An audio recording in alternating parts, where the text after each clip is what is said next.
So, have you been looking at the US economy lately and just scratching your head? I mean, one headline screams that everything's booming, but then the very next one hints at a major slowdown. It's a total puzzle, right? Well, let's dive in, because the real story, as always, isn't in those flashy headlines. It's buried in the details. Okay, so after that long government shutdown, we finally got the jobs report for September. And on the surface, the news looked fantastic. A surprise jump in jobs. You'd think the economic engine is just firing on all cylinders. But that's exactly where the simple story ends and the real one begins. Because here's the kicker. At the exact same time, the unemployment rate climbed to its highest point in 4 years.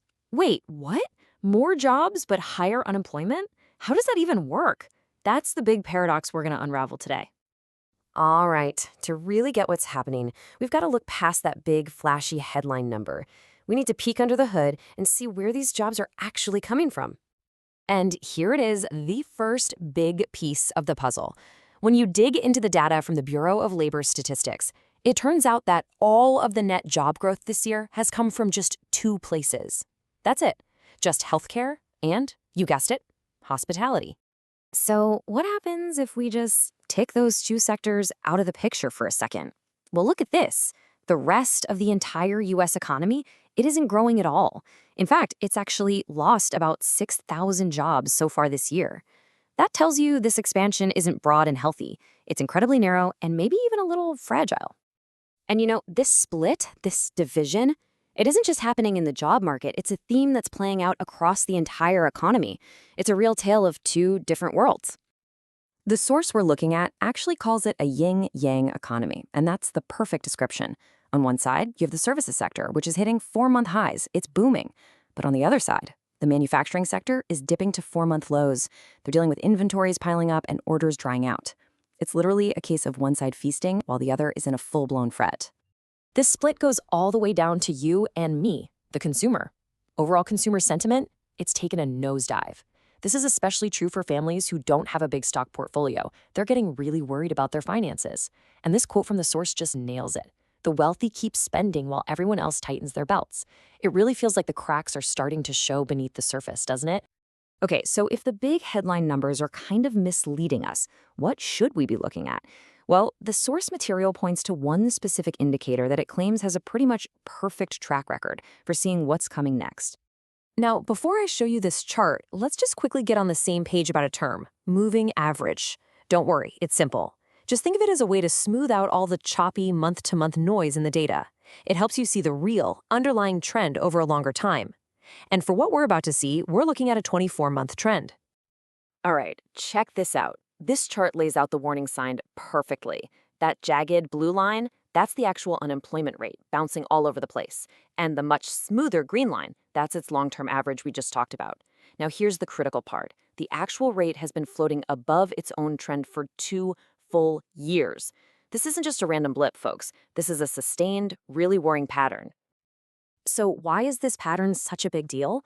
Because according to the source material, this one specific signal, the unemployment rate staying above its 24-month trend line, has historically been the single most reliable market indicator that a recession is just around the corner. And while that indicator points to some immediate economic weakness, the source argues it's really just a symptom of a much deeper long-term problem, a problem with the country's human capital.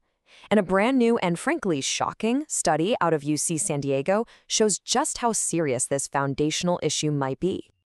You ready for this? The study found that 1 out of every 8 applicants to a top-tier public university is now performing math at a middle school level. Let that sink in for a second. A top university. Oh, but it gets worse. A full quarter, 25% of those applicants couldn't solve a basic algebra problem. We're talking something like 7 plus 2 equals x plus 6. And just to be clear, these are students applying to college. And this one might be the most stunning of all. 61% struggled with a fundamental skill like rounding numbers. I mean, wow. If this is what's happening at the top of the educational pyramid, you really have to wonder about the foundation of our entire future workforce. So when you put it all together, a divided economy, these huge long-term challenges, what do? How does the source suggest we navigate the road ahead? Well, let's get into the investment strategy it lays out. First off, the report makes a bold declaration. The Goldilocks era, that just right period of stable growth and low inflation, it's over. Dead. And it frames this new environment with a really powerful line. Welcome to the age of golden lots. So what does gold in lots even mean in practice?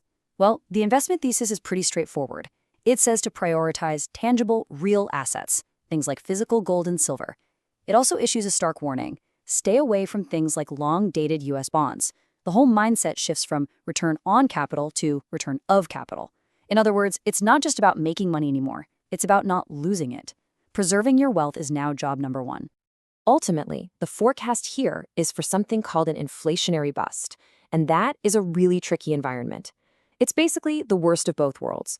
You get a stagnant, no-growth economy, but you also get persistent inflation. That's a nasty combo known as stagflation. And in this new world, volatility isn't the exception, it becomes the rule. It's the new normal. So everything we've looked at points to a massive shift, a move away from the economic and investment playbooks that I've worked for the last, 30, 40 years? And that leaves us with one big final question to think about. As that old playbook gets tossed out the window, are you prepared to navigate a future where tangible assets might just be king?